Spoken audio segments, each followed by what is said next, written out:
Nothing says wedding day like your mother yelling, "Stop the ceremony!" I always thought my sister Claire's wedding would look like one of those soft focus commercials for detergent. You know, tasteful flowers, happy tears, nobody screaming. Instead, it started like this. I'm standing at the front of St. Augustine's, sweating through a rental suit when my mother, Lorraine, leans over and whispers, "He's not right for her, you know?" My mother says that about waiters, weather patterns, and the Pope, so I just shrugged and fixed my tie. Claire was in the back of the church, allegedly not panicking. The groom, Mark, was doing that nervous half-smile guys do when they're pretty sure their whole life is about to change, but they're hoping it's in a good way. The place was packed. Old aunts who smelled like powder, college friends clutching phones, kids sliding under pews like raccoons in tiny clip-on ties. The organist started playing, the doors opened, and there she was, my big sister, all lace and nerves and lip gloss. Mom dabbed her eyes dramatically, like she'd personally sewn every bead on the dress with her tears. "My baby," she sniffed, "my only daughter." Which is funny because 5 minutes earlier, she was calling her an idiot for choosing a fall wedding in Georgia. Anyway, Claire started down the aisle on Dad's arm, and for about 30 seconds, everything actually did look perfect. Mark's face lit up, the crowd sighed, even I got a little choked up, against my will. If you freeze frame that moment, everyone looks happy, normal, sane. Right before my mother detonated the entire day like it was sweeps week on a soap opera. We got to the dearly beloved part without incident, which felt like a personal best for our family.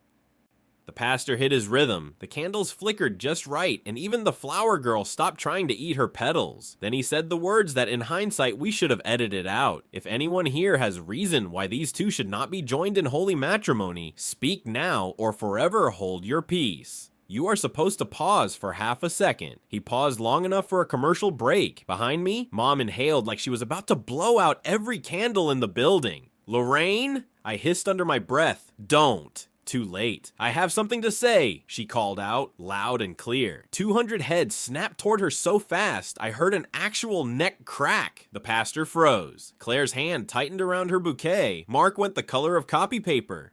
Mom stood up in the second pew like she was climbing on stage to accept an award.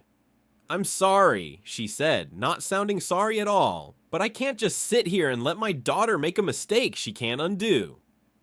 There was a murmur, like a beehive, but more judgmental. "Mom," I muttered, grabbing her elbow. "Sit down." She shook me off. "No, Tyler, she needs the truth." Then she turned to the back of the church and did something that made my stomach sink. She waved. The doors at the back opened again, and in walked a ghost from our collective bad romantic decisions file. Ethan, Claire's ex, the one we do not talk about. Of course my mother had invited him. Of course. Ethan shuffled down the aisle like he'd missed his cue and knew it. He was in an ill-fitting suit and those sneakers he always wore for his back, clutching a bouquet that looked like he'd bought it from a gas station florist with commitment issues. The guests did what guests do best. They stared, then pretended they weren't staring. Phones slowly tilted up. My Aunt Patty hissed, "Who is that?" And my uncle whispered back, "Plot twist." Claire just stared at my mother. "What did you do?" she asked, voice flat in that dangerous way. Mom lifted her chin. "I did what any good mother would do," she said. "I made sure you had all the information before you ruined your life." The pastor had abandoned the script completely and was just watching like everyone else. Ethan cleared his throat. "Claire," he said, "I know this is weird. Understatement of the century? But your mom called me. She said you weren't sure, that you still thought about me." Every eye in the church slid to my sister. She looked like someone had unplugged her. "Mom," she whispered, "I never said that."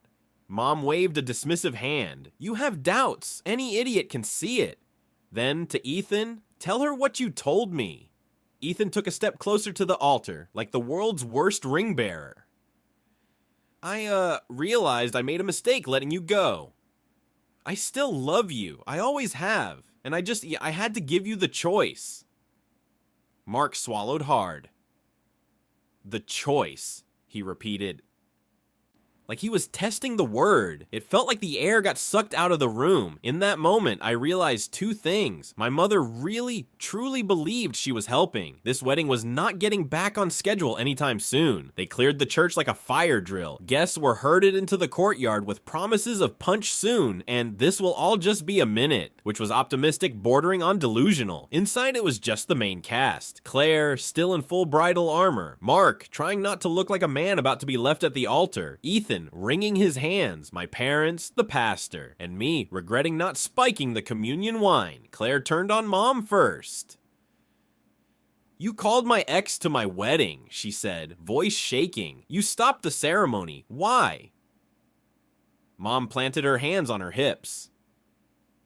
"Because you're marrying the wrong man, Claire. You don't light up around Mark, not like you did with Ethan." "That's because I was 22 and stupid," Claire snapped. "I also lit up around tequila and expired sushi." Ethan winced. "Okay, that hurt." I stepped between them.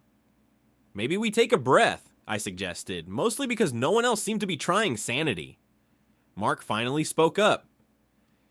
"Claire," he said quietly, If you have any doubt, I don't want you to marry me. Not because you feel trapped. It was the first genuinely selfless thing anyone had said all day." Mom pounced. "See? Even he knows." I rounded on her. "What is this really about, Mom? You don't like that Mark's a teacher? That he doesn't make lawyer money? That he isn't you approved?" Her mouth tightened. "I want my daughter taken care of." "Newsflash," I said. "She's an adult, not a timeshare investment." The pastor cleared his throat gently. "Perhaps Claire needs a moment alone to think." Claire shook her head. "No, I'm done letting other people think for me." She looked at Ethan. "You had your chance. You ghosted me for 3 months and then sent a breakup text." "It was a long text," he muttered. She looked at Mark. "And you showed up every day, even when I was a mess." Then she turned to Mom, eyes bright and furious. "And you just humiliated me in front of everyone I love." For the first time, Mom actually looked uncertain. They gave Claire the church nursery to think in, which, if you've never watched a grown woman in a wedding dress sit in a rocking chair between a plastic giraffe and a bin of Legos, you haven't truly experienced emotional whiplash. I was the only one she let in. I closed the door and leaned against it like I was holding back a mob. In a way, I was. "Well," I said, "on a scale from 1 to canceled on live TV, how you doing?" She laughed once, sharp and exhausted. "I hate everyone," she said, "except maybe you. Jury's still out." We sat in silence for a minute. The muffled noise of guests drifted through the walls. Nervous laughter, folding chairs scraping, someone's kid crying because the cookies hadn't appeared yet. "I did love Ethan," she said finally. "Once. It was intense and stupid and dramatic, and I thought that meant it was real." "And now?" I asked. She shrugged. "Now I like paying my bills on time and not wondering if my boyfriend is selling his guitar to cover rent." "Mark's solid," I said. "Boring even, in a good way." She smiled a little. "He reads teacher forums for fun." "Psychopath behavior," I agreed. "But caring psychopath." She looked at her hands. "What if Mom's right though? What if I'm settling? What if in 10 years I wake up and wish I'd run off with Ethan instead?" I thought about lying. Instead, I told her the truth. "You might," I said. "Or you might wake up on Ethan's couch, surrounded by empty takeout containers, wishing you'd married the guy who remembers your coffee order and doesn't flake." She stared at the giraffe over my shoulder. "I'm so mad at her," she whispered. "This was supposed to be my day." I snorted. "You seriously thought Mom was gonna let any day be about someone else?" That got a real laugh out of her. She stood up, smoothed her dress, and took a deep breath. "Okay," she said. "I'm deciding." "Deciding what?" "Whether this is the worst day of my life," she said, "or just a very dramatic beginning." Then she opened the door and walked back toward the chaos. When Claire stepped back into the sanctuary, everyone shuffled in behind her like they'd been watching from keyholes. The pastor looked relieved, Ethan looked hopeful, Mark looked like a man bracing for impact, and Mom looked terrified. My sister walked right up to the front, turned around, and faced the crowd like she was about to deliver a TED Talk. "Hi," she started. So that was a lot." Nervous laughter rippled through the pews. "But since my life apparently turned into a soap opera today, I'm going to do this the dramatic way." She turned to Ethan first. "Thank you for coming," she said. "I'm glad you finally realized you messed up."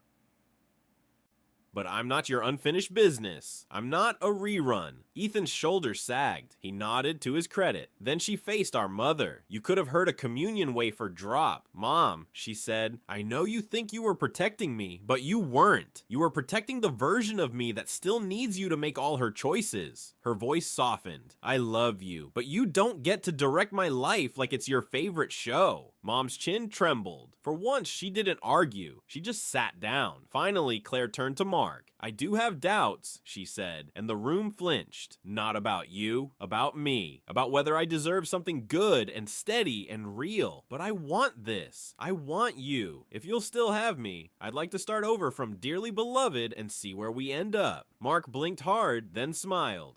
I'm in, he said, even if your family cancels us after one season. The pastor, who clearly did not get paid enough for this, lifted his book. Well then, he said, let's take it from the top. They got married. People cried for actual happy reasons. At the reception, Mom drank 2 glasses of champagne, apologized to Mark, and spent the rest of the night giving Ethan phone numbers of single cousins like a talent agent for bad decisions. I watched my sister dance with her husband, tired but glowing, and thought, yeah, it was a soap opera. Messy, loud, over the top. But the credits didn't roll when the drama hit. We just kept going.